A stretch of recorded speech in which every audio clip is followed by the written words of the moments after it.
Washington is all about the fiscal cliff these days. In Doha, Qatar, world leaders are negotiating over climate change. Federal debt and carbon emissions are indeed two big problems on the nation's front burner. But they are just the beginning. As the fog of the election season lifts, America has a lot to worry about. Everything from competing economically with China to housing rapidly retiring baby boomers. But there is another way to look at it.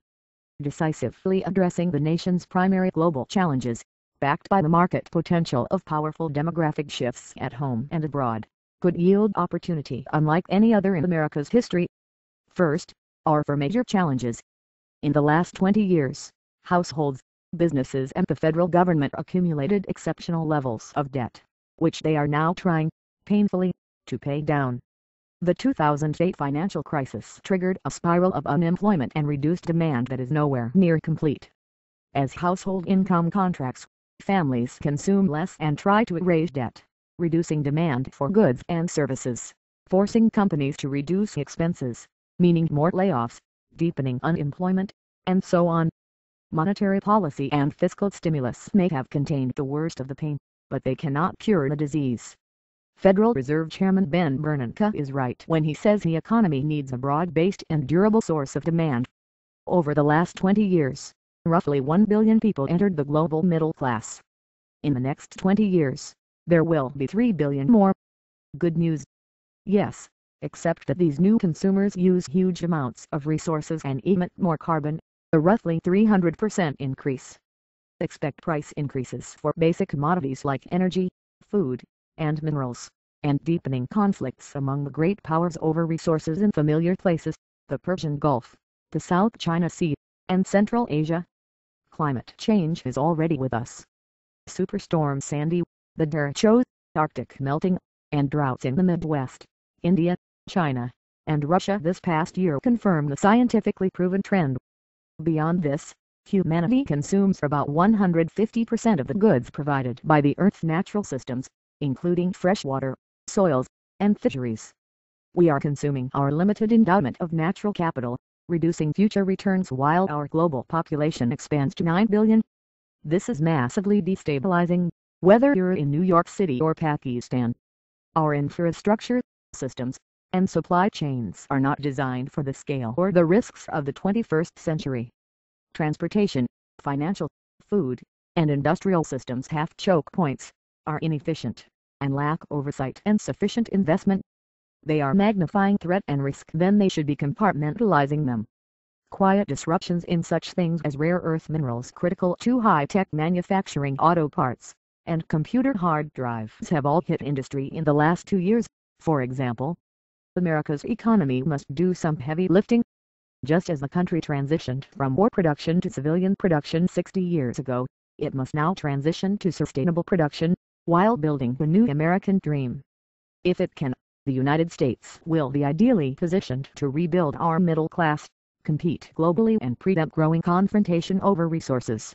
We must adapt and once again define the future. First, America has a homegrown demographic opportunity unlike any other. Driven by baby boomers and millennials, 56% of home buyers say that they want the trappings of their American dream to be walkable and convenient, not car-dependent and isolated, and home prices already reflect this.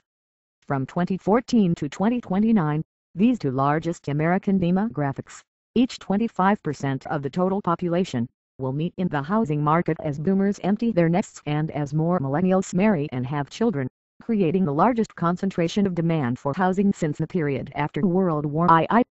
To seize this opportunity, however, Washington needs to let cities and towns decide how to grow, and discourage the car-based population dispersal known as sprawl. Not only will this put Americans back to work in construction, it could reduce the environmental footprint by roughly a third. Second, global demand for food and resources is skyrocketing. By 2050 global food production must increase by 60%, while soil and fresh water must be regenerated, not depleted. American farmers are held back by expensive, distorting, and antiquated Cold War-era subsidies that essentially pay farmers to overwork the land and waste scarce water resources. We've already lost up to 50% of Iowa's topsoil, drained the Ocala Aquifer, and created a fertilizer-based death bloom at the mouth of the Mississippi. While conventional agribusiness is enjoying high global prices, climate-related drought and floods have reduced the harvest to the lowest since the early 1970s.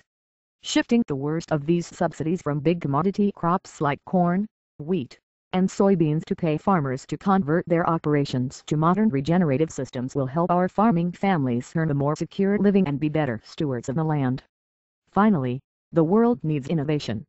To accommodate 3 billion new middle-class aspirants in 20 years, we will need to make our resources more productive while reducing the amount of carbon emitted. By focusing on advanced materials, energy and manufacturing, we can rebuild our middle class, supplying the jobs, wages, and returns Americans deserve. To lead this revolution in resource productivity, we must stop taxing work and start taxing waste. Washington universalized the income tax to pay for World War II, when we had full employment and needed to subsidize resource extraction to get material to the Allies. Now we get 80% of federal revenues from taxing individuals, are suffering from long-term unemployment, and consume far more resources than Europe for an inferior standard of living. We're conserving labor and expending resources when we need to do the opposite. We have the demand. Do we have the capital? Plenty. There are trillions of dollars in pent-up investment capital looking for reasonable, reliable returns, as the chairman of Goldman Sachs recently wrote. Instead of Washington footing the bill, the federal government must reorient the Cold War subsidies for housing, agriculture, and resource waste and create a new generation of regional financing mechanisms. These new regional tools must connect Wall Street's capital to the infrastructure and innovation opportunities that will arise as the regions plan for and build the future. If it's done right, we'll channel excess liquidity back into the productive economy and stop it from sloshing around as underperforming corporate cash, money market funds, and high-risk derivatives. Yes, Washington must address the issue of the fiscal cliff and make progress on climate change. But isolated solutions will only waste precious time. Tapping into the new demand pools of the 21st century, unleashing pent-up capital, and shifting American markets to lead the revolution in resource productivity will position the United States to lead the world once again.